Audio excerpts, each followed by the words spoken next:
Bismillahirrahmanirrahim. Anda kedudukan biasa, naik luar biasa, maka hambatannya itu akan semakin meningkat, tidak sama dengan sebelumnya. Anda orang kecil, diuji dengan ujian kecil. Anda orang menengah, diuji dengan ujian menengah. Anda kedudukan yang tinggi, maka akan diuji dengan kedudukan yang lebih tinggi lagi. Maaf, Allah tidak akan menguji dedaunan dengan angin yang menerpa akar. Pasti berbeda. Karena angin ketika kedudukan semakin tinggi, maka angin semakin kencang akan menerjangnya. Yuk kita turunkan, jenis ujiannya bisa 3. Perhatikan baik-baik, sini. Kedudukan bersanding dengan ujian. Kalau rumus fisikanya, F berbanding lurus dengan P. Gaya berbanding lurus dengan tekanan. Jadi kalau antum misalnya, rumus asalnya F1 sama dengan F2. Gaya gerak sama dengan gaya torong. Kalau dikembangkan ke sini, tenaga kecil begini, maka yang bunyi kecil. Kalau besar, semakin besar lagi. Nah, memahami rumus ini, F sama dengan P. F berbanding lurus dengan tekanan. Ada gaya tekanan juga yang cukup kuat. Ketika antum pukul kencang, suara kencang. Tapi ini lebih sakit kan? Tekanannya lebih kuat. Itu agak berbeda. Itu dalam persepsi positif. Dalam persepsi negatif juga bisa. Gaya berbanding lurus dengan tekanan. Semakin orang banyak gaya, semakin tertekan hidupnya. Ya? Tanya. Sekarang lihat sini. Rumus ini kalau kita turunkan lewat ayat, am hasibtum an tadkhulul jannata. Apakah Anda akan duga begitu mudah masuk surga? Walamma ya'tikum matalul ladzina khalau min qablikum. Sementara Allah belum menguji Anda seperti orang dulu yang dijamin surga mendapati ujian. Apa jenis ujiannya? Ini manhaj hidup kita dan kita berhenti di sini. Maaf, saya mungkin hanya 5 ayat dulu untuk hari ini ya. Massatuhumul ba'sa. Ujian pertama disebut dengan ba'sun. Jamaknya ba'sa. Ba'sa. Ini masih ringan.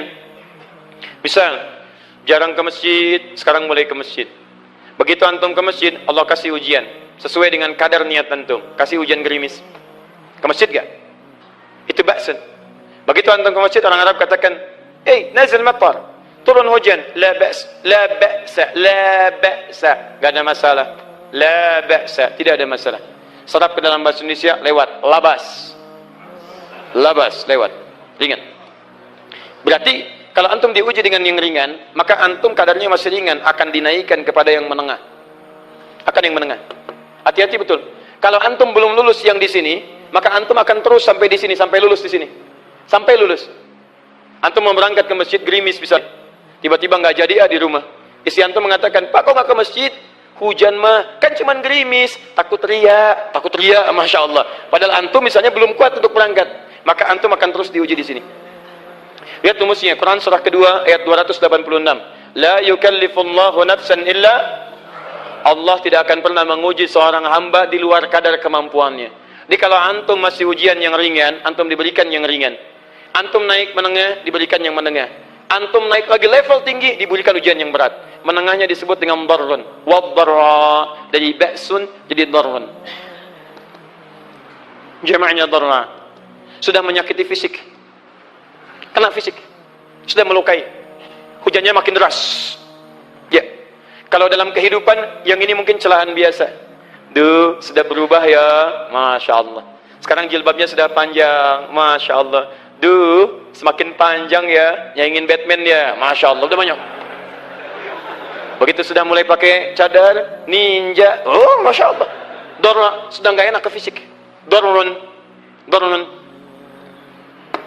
Lihat rumusnya ya, lihat rumusnya baik-baik. Ini lebih menenangkan pada jiwa. Ketika Anda dalam level-level seperti ini artinya Allah sedang menaikkan iman Anda dalam level yang lebih tinggi lagi. Jadi ketika ada celaan menghunjam dalam lisan seseorang, sudah mulai menyakiti, itu sebetulnya pengakuan dari Allah lewat lisan orang itu, bahwa Anda sedang diangkat keimanan pada tingkat yang lebih tinggi. Ada yang mengatakan, kamu kenapa sih pakai jilbab begitu? Yang biasa aja kali. Mah, yang iman biasa sudah banyak. Saya ingin menampilkan keimanan yang luar biasa. Supaya dengan iman itu saya lebih mendoakan mama. Saya menampakkan amalan-amalan. Mudah-mudahan pahalanya bisa buat mama. Masuk dengan bahasa yang baik. Masya Allah. Jadi kalau antum bisa melawan hal-hal demikian dengan bahasa yang indah, itu nyaman kepada jiwa. Kadang-kadang ada kalimat-kalimat yang tidak perlu pakai dalil, teman-teman sekalian. Kembalikan ke sini. Terakhir, wazulzilu zilzal. Zulzilu. Zilzal. Gempa. Goyang. Dia ada ujian yang bisa menggoyangkan diri kita, membuat gempa hati kita. Antum sudah nggak kuat, kadang-kadang jalan sempoyongan, padahal nggak ada gempa di luar, cuman hati kita kayak kena goncangan, diserang sana, serang sini, nggak bisa tidur, nggak bisa makan, tawarin ini susah, itu susah. Wazulzilu, bahkan hatta yaqula Rasulullah walladzina amanu ma'ahu mata nasrullah. Sampai-sampai Rasul SAW, bahkan orang-orang beriman, bahkan yang setelahnya bisa mengatakan, kapan ini berakhir? Akan tiba masa Anda mengalami satu situasi sampai Anda mengatakan, kapan berakhirnya yang seperti ini? Serang, serang, serang. Perhatikan, jika Anda berada pada level ini, saya ucapkan selamat kepada Anda. Karena Anda akan diangkat pada kedudukan yang tertinggi di antara sekian ujian yang ada. Zuzan.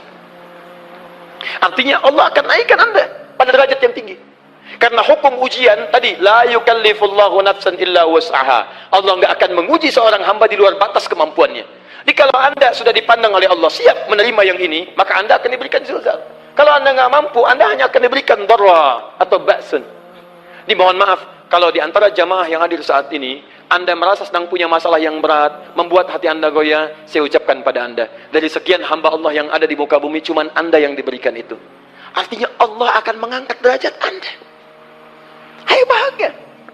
Dan yakinlah, bukan orang lain yang dititipkan, Anda yang diberikan. Allah percaya pada Anda, kenapa Anda tidak yakin? Bukan orang lain. Jadi mustahil Allah memberikan ujian berat kalau Anda nggak sanggup. Karena cuma Anda yang sanggup, Anda yang dikasih. Makanya jangan mengeluh. Jangan katakan, ya Allah, kenapa saya, ya Allah? Why me? Kata Allah, why not? Kamu yang bisa. Yang lain tidak. Dan tanpa harus Anda menuliskan status. Memang cuma saya yang sanggup. Oh, Masya Allah. Gak usah. Sadari. Kalau bukan sayang, Allah itu punya sifat adil. Nggak mungkin menukar sesuatu di luar kadarnya. Antum tahu cicak? Halo? Jangan katakan wallahu alam, cicak. Cicak, baik. Bagaimana aktivitasnya? Merayap. Di mana? Dinding. Apa makanannya? Nyamuk. Nyamuk bagaimana aktivitasnya? Terbang. Pertanyaan saya, di mana keadilan Allah menjadikan makhluk yang merayap makanannya terbang? Kalau nyamuk masuk kategori pertama tadi, pintar dan tahu dirinya pintar, jadi mainan cicak. Cicak, ayo tangkap. Cicaknya cuma merayap, dianya terbang. Beruntungnya nggak ada nyamuk yang jenius. Tapi yang paling hebat, perhatikan bagaimana lisan orang tua kita menanamkan kalimat-kalimat untuk menanamkan tauhidullah subhanahu wa ta'ala. Cicak, cicak, diam, merayap. Perhatikan, yang Allah tuntut pada cicak, merayap kamu. Walaupun cuma diam-diam. Lihat baik-baik, diam, merayap. Datang seekor, Masya Allah, ketika dia merayap, nyamuk datang. Lihat, bukan cicak mendatangi nyamuk, tapi nyamuk mendatangi cicak. Kalau cicak tidak merayap, mustahil nyamuknya datang. Allah hanya tunjukkan, kamu merayap ya, nyamuk datang. Sekalipun dia merayap, cuman diam-diam, nyamuknya datang. Jadi hukum Allah itu kalau dipatuhi, nikmat kehidupan. Cicak gak merayap, nyamuk gak datang. Cicak merayap, nyamuk datang. Datang seekor nyamuk. Setelah itu, silahkan. Jadi kalau kita teman-teman ikuti hukum Allah, mau berat, alhamdulillah. Mau ringan, alhamdulillah. Ya mau sedang, alhamdulillah. Begitu diangkat, artinya ada pengakuan dari Allah, iman kita akan diangkat. Cuman, bahasa Nabi Ya'qub alaihissalam kepada Yusuf alaihissalam, mesti ada persiapan dalam mengatasi itu semua. Tidak cukup hanya mendiamkan saja. Maka kata Nabi Ya'qub, jangan kisahkan dulu. Bikin dulu pemetaan-pemetaan untuk mudah mengatasi itu semua. Ini poinnya. Anda harus punya rencana. Maka Nabi Ya'qub menyiapkan, bekali dulu ini, siapkan itu. Kalau ambil ke aspek teori untuk kita sekarang, tafsir dari ini untuk menyelesaikan solusi di Quran surah kedua ayat 214 tadi, maka jawabannya ada di Quran surah ketiga ayat 142, paling kiri sebelah atas. Ini kanan sebelah bawah, ini kiri sebelah atas. Dan awal ayatnya dibuka dengan kalimat yang sama. Perhatikan, Al-Baqarah ayat 214 kalimatnya menggunakan am hasibtum an tadkhulul jannah. Ali Imran 142 am hasibtum an tadkhulul jannah.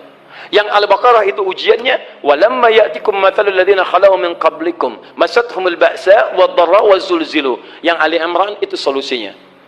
Am hasibtum an tadkhulul jannata walamma ya'lamillahu alladzina jahadu minkum wa ya'lamas sabirin.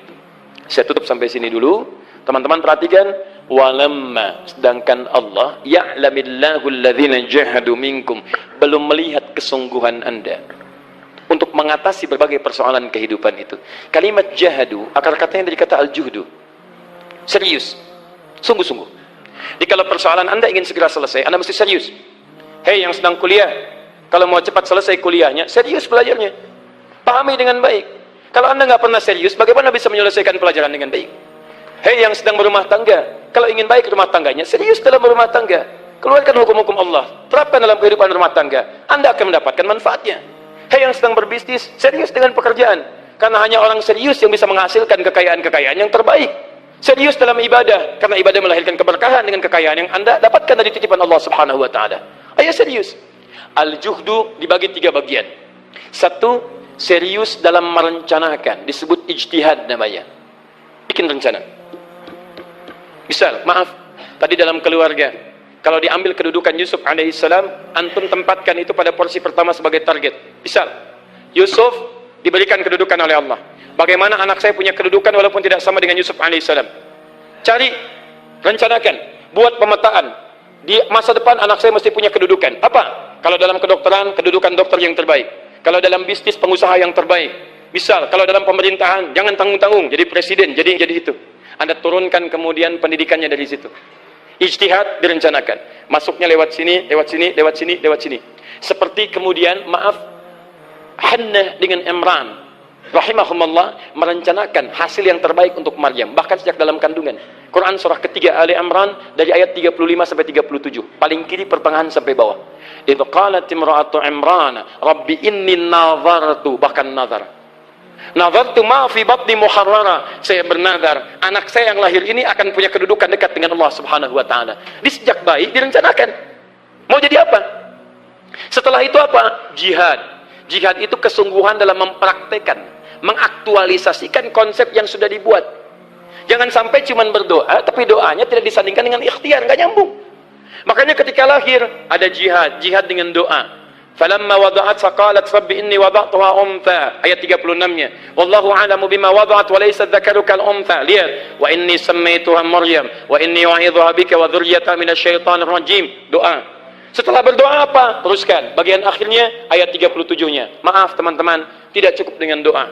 Karena Maryam masih dekat dengan Allah, punya kedudukan, dia mesti dirawat oleh orang yang paling saleh. Cari Nabi Zakaria, orang saleh. Mesti merawat. Tempatnya mesti netral dari keburukan, bikin mihrab. Jadi tempat dibuatkan, orang soleh merawat, doa dipanjatkan, doa berbanding lurus dengan ikhtiar. Apa yang terjadi? Ayat 37-nya. Fataqabbalaha rabbuha biqabulin hasanin wa ambataha nabatan hasana. Maka Allah Subhanahu wa taala menerima usaha orang tua ini. Doanya diterima, ikhtiarnya diterima. Jadi kalau antum mengambil ayat tadi, diterapkan dalam kehidupan, rencanakan teman-teman sekalian. Anak mau sekolah di mana? Mau jadi apa? Turunkan ke bawahnya. Oh, dia mau jadi dokter yang hafal Quran, turunkan. Pendidikannya di sini sampai paling kecilnya. Siapa gurunya yang dekat dengan Allah? Sekolahnya yang menjauhkan dari hal-hal keburukan. Sampai satpamnya soleh, securitynya soleh, kooperasinya orang-orang soleh, gurunya orang-orang soleh. Hadirkan. Kalau ikhtiarnya sudah nyambung dengan doa, maka fataqabbalallah. Taqabbalaha rabbuha. Diterima Maryam, antum diterima. Jadi kadang-kadang yang nggak nyambung nih begini, doanya nggak nyambung dengan ikhtiar, itu masalahnya.